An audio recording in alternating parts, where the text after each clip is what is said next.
ছোটখাটো লোন বা ধার নিকট আত্মীয়স্বজন বা নিকট বন্ধু বান্ধবের কাছ থেকে পাওয়া যায়, কিন্তু বড় ধরনের লোন বা টাকার যখন প্রয়োজন হয় সেক্ষেত্রে এই নিকট আত্মীয়স্বজনেরা কিন্তু তেমনটা কাজে আসে না। কেননা সে সময় সবচেয়ে বেশি প্রয়োজন হয় ব্যাংক বা এনজিও। তবে পার্সোনাল লোনের ক্ষেত্রে বিভিন্ন সময়ে বিভিন্ন ব্যাংকের ক্ষেত্রে প্যারা পোহাতে হয়, কিন্তু সোনালী ব্যাংকের পার্সোনাল লোনে কিছুটা ব্যতিক্রম দেখা যায়।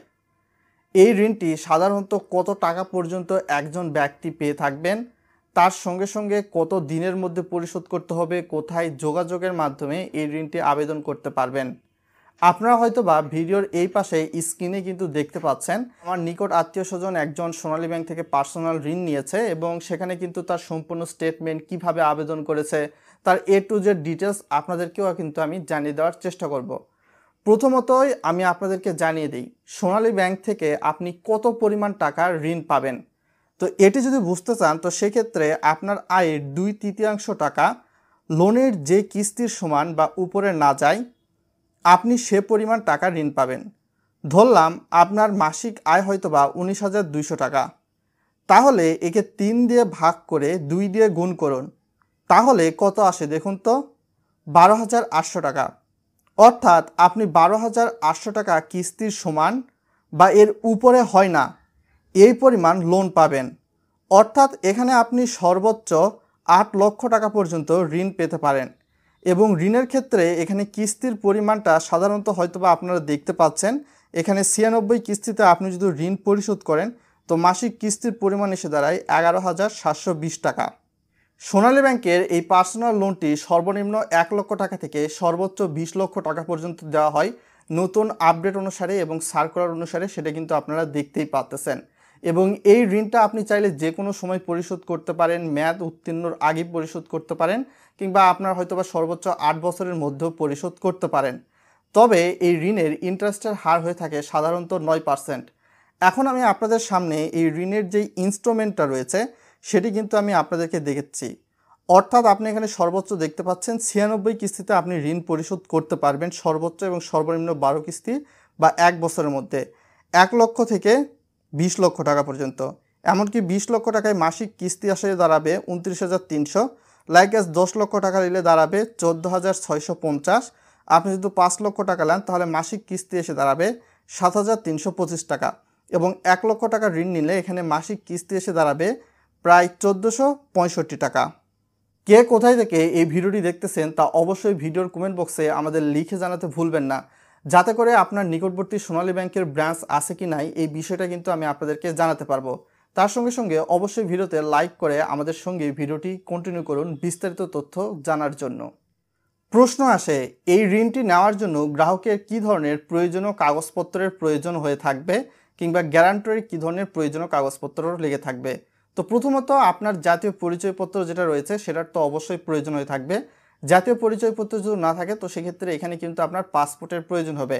আর আপনার ঠিকানাটাকে প্রমাণের জন্য অবশ্যই আপনার চেয়ারম্যান বা ইউনিয়ন পরিষদের বা মেয়রের কাছ থেকে কিন্তু আপনাকে অবশ্যই যেটি নিতে হবে সেটা হচ্ছে কমিশনার প্রত্যয়নপত্র বা চেয়ারম্যান প্রত্যয়নপত্র।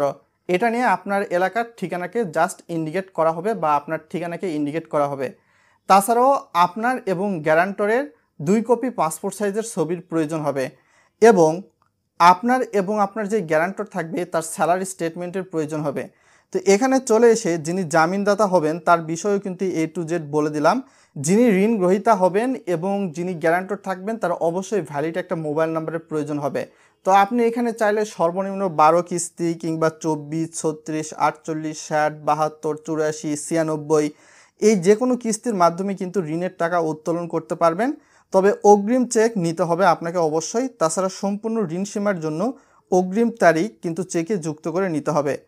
ঋণ গ্রহীতা এবং গ্যারান্টরের উভয়ের প্রভিডেন্ট ফান্ডের ব্যালেন্স সার্টিফিকেটের প্রয়োজন হবে। যদি এটি থাকে তো বিভিন্ন জনের ক্ষেত্রে কিন্তু এই ডকুমেন্টসগুলো নাও লাগতে পারে।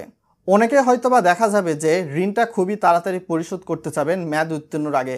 তো এক্ষেত্রে কিন্তু সোনালী ব্যাংকে তেমন কোনো হিডেন চার্জ নেই।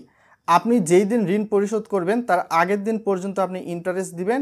ইন্টারেস্ট দিয়ে কিন্তু আপনি ঋণের বিপরীতে আপনি সুদের টাকা এবং মূল টাকাটা পরিশোধের সুযোগ পেয়ে থাকবেন। সো এইটাও কিন্তু একটা বেটার বেনিফিট আপনাকে প্রোভাইড করতে পারে। এখন চলে আসে যে এই ঋণটা সাধারণত কোন পেশাজীবীর মানুষদেরকে দেওয়া হচ্ছে।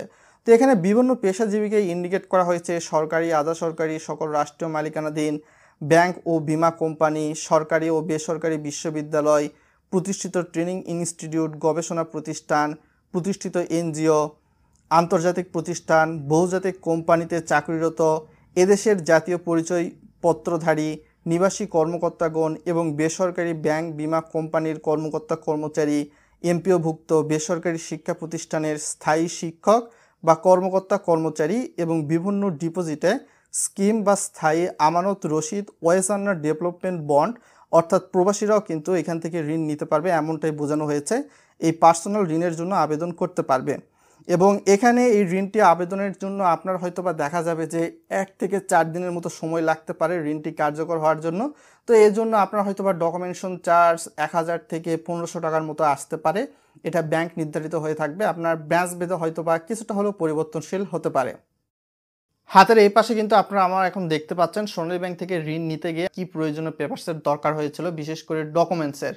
তো এখানে দেখতে পাচ্ছেন এখানে একটা আবেদনপত্র লিখতে হয়েছে, তার পরবর্তীতে সোনালী ব্যাংকের যে নিজস্ব আবেদনপত্রের ফর্ম রয়েছে সেটা কিন্তু পূরণ করতে হয়েছে এনআইডি কার্ড বা পাসপোর্ট অনুসারে। তার পরবর্তীতে একটা আবেদনপত্র লিখেতে হয়েছে যা অবশ্যই কম্পিউটার বেস। তারপর ক্ষমতা অর্পণপত্র লিখতে হয়েছে, তারপর অঙ্গীকারনামা দিতে হয়েছে, এমনকি ঘোষণাপত্র, জামিনদাতা সম্পর্কিত যে তথ্যগুলি সেটাও কিন্তু দেখতে পাচ্ছেন। ফরম্যাট A to Z দেওয়া রয়েছে। তারপর নিশ্চয়তা, জামিননামা, ঘোষণাপত্র, এবং এখান থেকে আপনারা কিন্তু দেখতেই পাচ্ছেন কি কি প্রয়োজনীয় পেপারস আমাকে কিভাবে সাবমিট করতে হয়েছে, আমার যিনি নিকট আত্মীয় স্বজন ছিল তার। তো এবং এখানে কিন্তু সম্পূর্ণ বলে দেওয়া রয়েছে এখানে আপনার কি কি প্রয়োজনীয় কাগজপত্রের দরকার হবে। আশা করি বুঝতে পেরেছেন A to Z।